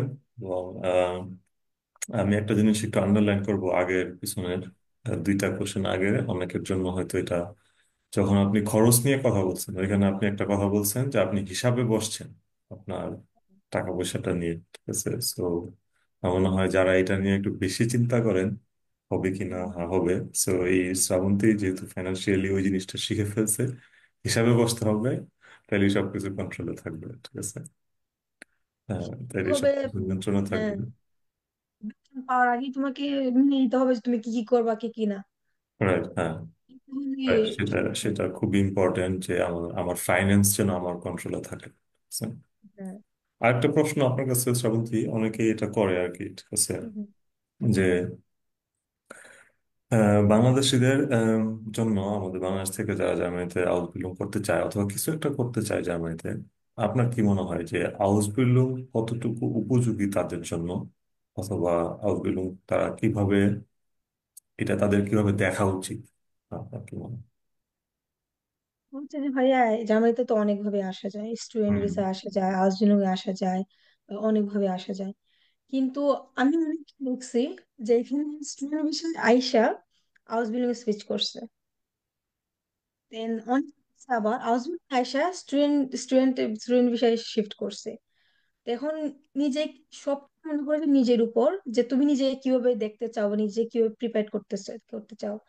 তো অনেকে না আসলে ভাবে যে জার্মান ভাষা অনেক কঠিন, না আমি এটাতে পড়ালেখা করতে পারবো না, এই সেই কারণ ওরা জাস্ট নতুন আসে। ওরা আমি বুঝি ওরা কিভাবে ফেস করছে, যে যেটা বাংলাদেশে শিখে আসছে এটা এখানে প্র্যাকটিক্যালি পাচ্ছে। এই জন্য ওদের কাছে এটা নতুন হয়ে যায়, এই জন্য ওরা চেঞ্জ করার মোটিভেশন, মানে এটা করার মোটিভেশন হারাই ফেলে। তো আমি ওদের উদ্দেশ্যে বলবো যারা জার্মানিতে আছে এখন ভাষা শিখতেছে, যদি আপনি জার্মান ভাষা পারেন আর জার্মানিতে আসছেন, জার্মানি আপনার। আমার কাছে মনে হয় এটা, যদি আপনি জার্মানিতে আসেন না জার্মান ভাষা ভালো পারেন, জার্মানি হচ্ছে আপনার। জার্মানি আপনার কাছে সব দিয়ে দিচ্ছে, আপনি জাস্ট ওদেরকে টেকনিক্যালি নিবেন আর স্কিল দেখে, জার্মান স্কিল দেখে নিবেন। এটা হচ্ছে মেন। আর বলি যে আমি প্রেফার করি যারা এইচএসসি শেষ, বাইরে বাইরে এসে আসতে যাইতেছে কম খরচে, ওদের জন্য হাউস বিল্ডিং বেস্ট। তো আচ্ছা। হুম। কি করে ফেলছে, মাস্টার্স করে ফেলছে, ওরা চিন্তা করছে যে জার্মানিতে হাউস বিল্ডিং আসবে, আসতে পারেন, আসতে পারেন। বাট আমি পার্সোনালি মনে করি আপনারা মানে পিএইচডি বা মাস্টার্সে আসেন, আমি পার্সোনালি মনে করি। বা যারা হচ্ছে এইচএসসি এসএসসি পাস করছে বাট দ্রুত একটা কেরিয়ার শুরু করতে চায় এবং দেশের বাইরে, সেটা তাদের জন্য আপনি হাউস বিল্ডিং চাউল বেস্ট। Building best. হ্যাঁ, সেক্ষেত্রে টোটালি একমত আপনার সাথে, আমি নিজেও সেটা রিকমেন্ড করবো, ঠিক আছে। এবং আমরা অনেকটা লাইভে এই ধরনের কথা বলছি আর সবাইকে। হ্যাঁ। হুম। রাইট। হ্যাঁ। লাস্টে আমি জাস্ট দুইটা প্রশ্নকে ভেঙে একটা প্রশ্নকে ভেঙে দুইবারে করব। প্রথম, আমি যদি এভাবে আসি যে শ্রাবন্তী, আপনি গাইডলাইন টু জার্মানির হাউস বিল্ডিং প্রিপারেটরি যে কোর্স সেটা করছেন। আমাদের সেই প্রিপারেটরি কোর্সের যে উদ্দেশ্য ছিল অ্যাকচুয়ালি, একজন স্টুডেন্ট যখন বাংলাদেশ থেকে চিন্তা করবে যে সে জার্মানিতে হাউস বিল্ডিং করবে, সেই জায়গা থেকে শুরু করে জার্মানিতে আসা পর্যন্ত তাকে ইচ এন্ড এভরিথিং শেখানো, তাকে একটা কনফিডেন্ট দেওয়া। কারণ জার্মানিতে কিন্তু আপনার লাইফটা একা, আপনাকে একাই আপনার লাইফটা লিড করতে হবে। হ্যাঁ, অবশ্যই। এখানে হেল্প করার কেউ নাই, কিছু নাই। তো আপনি এই কোর্স করছেন এবং গাইডলাইন টু জার্মানি কোর্সে যা যা বলছিল যে শেষ পর্যন্ত গাইড করবে, আপনি সেই গাইডলাইন পাইছেন কিনা এটা। প্লাস হচ্ছে যে এই যে কনফিডেন্টের কথা বললাম, জার্মানিতে আসার পর আপনি কতটা কনফিডেন্ট আপনার ব্যাপারে, যে এই যে আপনি একা একা সবকিছু করতেছেন সেটা।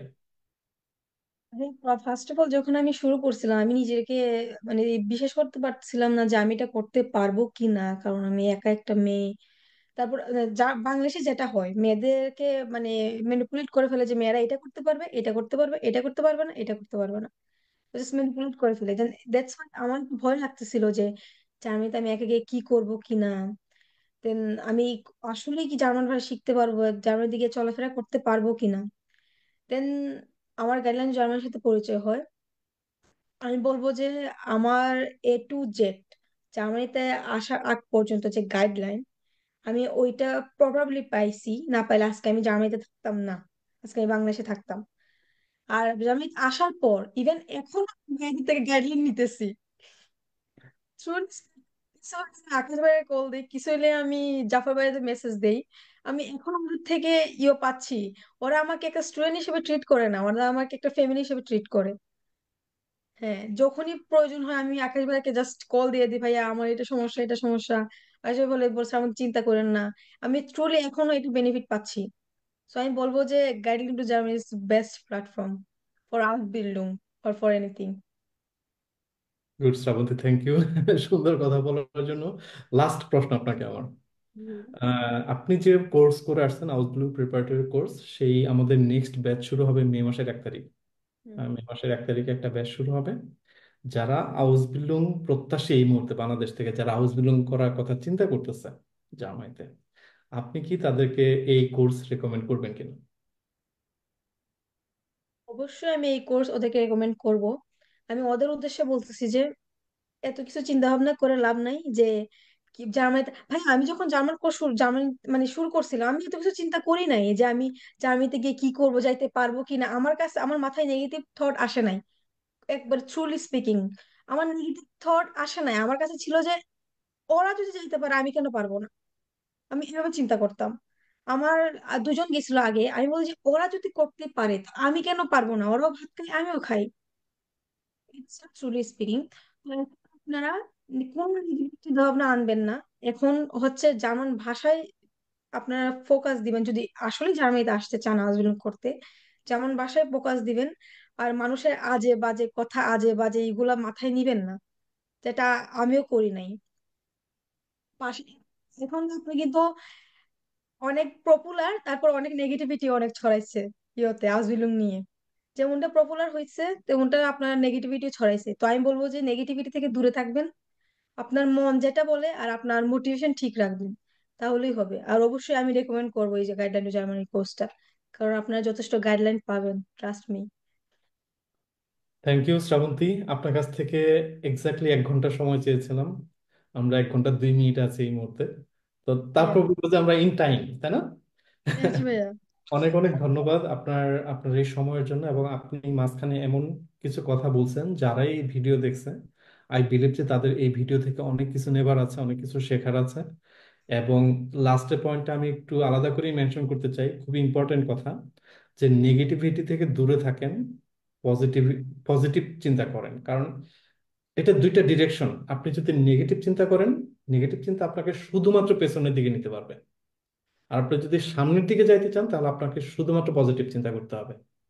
ঠিক আছে? চ্যালেঞ্জ লাইফের সব জায়গায় আছে, এবং সেই চ্যালেঞ্জ যদি আপনি মোকাবেলা করার মতো চ্যালেঞ্জটা নিতে পারেন, তাহলে আপনি কেবল সাকসেস হবেন। ঠিক আছে? আমার কোনো প্রশ্ন নাই। আম, শ্রাবন্তী, অনেক অনেক ধন্যবাদ আপনাকে। এবং আপনারা যারা ধরে ধৈর্য ধরে আমাদের কথা শুনলেন, আমাদের এই গল্প শুনলেন, আলোচনা শুনলেন, আপনাদেরকে অনেক অনেক ধন্যবাদ। আপনাদের উদ্দেশ্যে লাস্ট বলতে চাই যে গাইডলাইন টু জার্মানির আউসবিলুং একটা প্রিপারেটরি কোর্স শুরু হচ্ছে মে মাসের 1 তারিখ থেকে।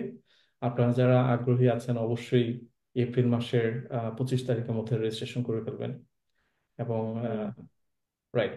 সো জাফর, জুয়েল, তাদের যদি কোনো পয়েন্ট থাকে, শ্রাবন্তী আপনার লাস্ট পয়েন্ট বলবেন। লাস্ট পয়েন্ট হচ্ছে ভাইয়া, কেউ ডিমোটিভেট হবেন না। আমি পারছি মানে আপনারাও পারবেন। সো পড়ালেখা করেন ভালো করে। আমিও মানুষ, আপনারাও মানুষ।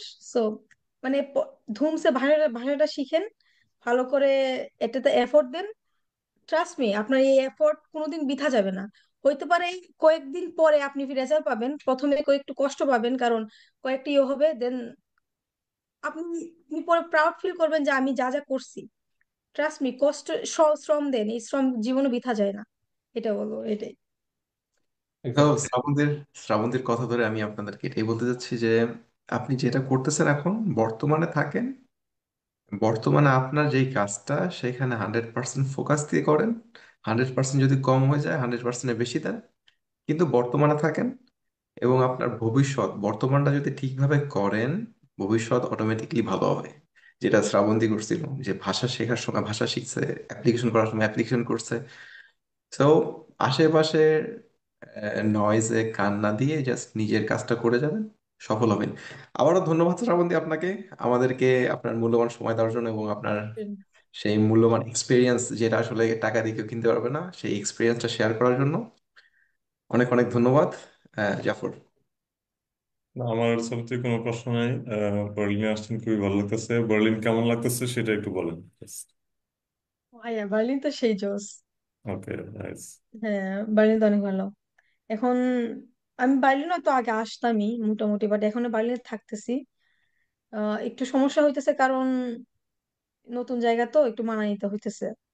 ঠিক হয়ে যাবে রাস্তা ধীরে। বাট ভাই আমার ব্যাগ নিতে এসে কফি খাইছেন?